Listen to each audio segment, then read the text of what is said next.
নমস্কার, জিওপালসে আপনাদের স্বাগত। ইলিশ মাছ নিয়ে আস্ত একটা বই রয়েছে, জানেন কি সেই বইয়ের নাম তার ইলিশ পুরাণ। বাঙালির ইলিশ মাছের প্রতি আসক্তি অতি প্রাচীন। যেমন স্বাদ তেমন তার গন্ধ। তবে কেবল স্বাদে গন্ধে নয়, এই মাছ পুষ্টিগুণেও ভরপুর। ওয়ার্ল্ড ফিশের হিসেব অনুসারে ওমেগা 3 পুষ্টিগুণের দিক থেকে স্যামন মাছের পরের স্থান এই ইলিশের।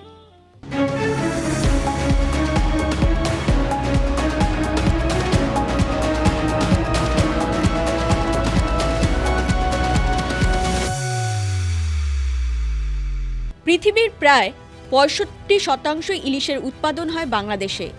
সব দিক বিচার বিবেচনা করে বাংলাদেশের জাতীয় মাছের তকমা পেয়েছে ইলিশ। জাতীয় মাছ ইলিশের গায়ে ধর্মের আঁচল লাগাতে ব্যস্ত হয়ে উঠেছে বাংলাদেশের কিছু মানুষ। এই প্রশ্নটাই বড় হয়ে দাঁড়িয়েছে, ইলিশ কার? বাংলাদেশের এক শ্রেণী মানুষ বলতে শুরু করেছেন ইলিশ নাকি ভারতীয় হিন্দুদের মাছ। এমনকি পয়লা বৈশাখে পান্তা ইলিশ খাওয়ানোর নিয়ে চলছে বিরূপ প্রচার। না, আমরা বৈশাখ উপলক্ষে আসলেই খাই না, কেন বৈশাখ এটা কোনো মুসলমানের কালচার না, ওটা যাই খায় এর ব্যাপার। কিন্তু আমরা বৈশাখ উপলক্ষে ইলিশ মাছ খাই না। আমি ব্যাপারী হয়েছি, আমি অন্য সময় খাবো, আমি খাইলে এইভাবে খাবো। আমি বৈশাখ উপলক্ষে এটা খাইতে হবে এরকম বিশেষ আমাদের নাই, কালচারে নাই। পয়লা বৈশাখে ইলিশ মাছ পান্তা ভাত কোনো হিন্দু বা মুসলিম সংস্কৃতি নয়, কর্পোরেট সংস্কৃতির অঙ্গ। 80-র দশকে রমনাকে কেন্দ্র করে নববর্ষে কিছু খাবার দোকান বসে। কিছু তরুণ যুবক পান্তা ভাত সঙ্গে ইলিশ মাছ ভাজা বিক্রি করতে শুরু করেন। সময়ের সঙ্গে সঙ্গে বিষয়টা আরও কয়েকজনের মধ্যে সীমাবদ্ধ থাকেনি, তা ধীরে ধীরে কর্পোরেটের দখলে চলে যায়।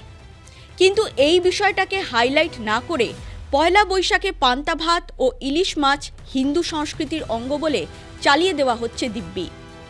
সোশ্যাল মিডিয়ায় বলা শুরু হয়েছে, স্ত্রী ইলিশ মাছ খেতে চাইলে তাকে তালাক দিয়ে দিন। সমাজ মাধ্যমের দেওয়ালে দেওয়ালে ঘুরছে এমন সব কথা। অর্থাৎ ভোজন রসিক বাঙালি পাতে আঁচড় টানা হচ্ছে ধর্মের। কি খেলে ধর্ম যাবে বিলক্ষণ বলে দেওয়া হচ্ছে। কোন ধর্মের মানুষ কোন মাছ খাবে আর কোন ধর্মের মানুষ কোন মাছ খাবে না, খেলে শাস্তির কি বিধান হবে, নির্ভীক ও জোরালো কণ্ঠে ফলাও করে প্রচার করা হচ্ছে। মুসলিম ধর্মেও ইলিশ মাছ নিয়ে কোনো বিধিনিষেধ নেই। আসুন আমরা দেখে নিই শরিয়া আইনে কি বলা হয়েছে। ইসলামী শরিয়া অনুযায়ী মাছ খাওয়া হারেম নয়, বরং হালাল। আরবিক শব্দ হালাল কথাটির অর্থ জায়েজ বা বৈধ। সেই অর্থে ইলিশ মাছ নিয়ে আলাদা করে শরিয়াতে কিছু বলা হয়নি। অর্থাৎ ইলিশ মাছ কোনো নির্দিষ্ট ধর্মের নয়। স্বাদ ও গন্ধের জন্য এর জনপ্রিয়তা পূর্ব ভারত, বিশেষ করে পশ্চিমবঙ্গ, ওড়িশায় রয়েছে, আর এদিকে বাংলাদেশে। তাহলে এখন প্রশ্ন, হঠাৎ করে ইলিশ মাছের গায়ে ধর্মের দাগ লাগানোর প্রয়োজন পড়ল কেন? আর যে বা যারা এই অপপ্রচার করছেন তারা সুযোগ পেলেনই বা কী করে? প্রথমে আসি দ্বিতীয় প্রশ্নের উত্তরে। দুর্গাপুজোর সময় বাঙালির ইলিশ মাছ খাওয়ার চল রয়েছে। পুজোর সময় বাঙালির পাতে এক প্রকার ইলিশ মাছ খাওয়া অবধারিত হয়ে উঠেছে। কারণটা নেহাতি হুজুগ। শরৎকালে ইলিশের যোগান থাকে না। দুর্গাপুজোর সঙ্গে ইলিশ মাছের কোনো সম্পর্ক খুঁজে পাওয়া যায় না বলে জানিয়েছেন পুরাণ গবেষক শরদিন্দু উদ্দীপন। তিনি জানাচ্ছেন যে প্রাক আর্যকাল থেকেই বাংলার নানা অঞ্চলের লোক উৎসবে ইলিশ মাছ খাওয়ার প্রচলন ছিল।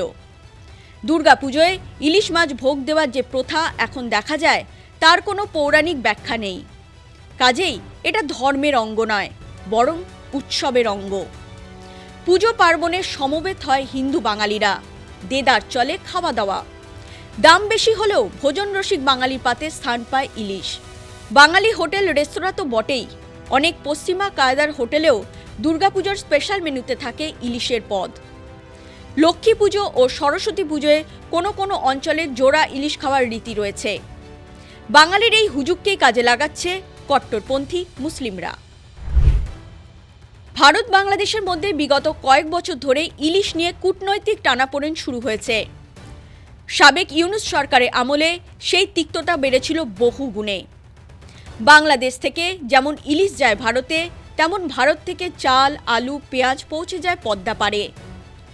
গোটা বিষয়টাই বাণিজ্যিক খেলা ছাড়া আর কিছু নয়।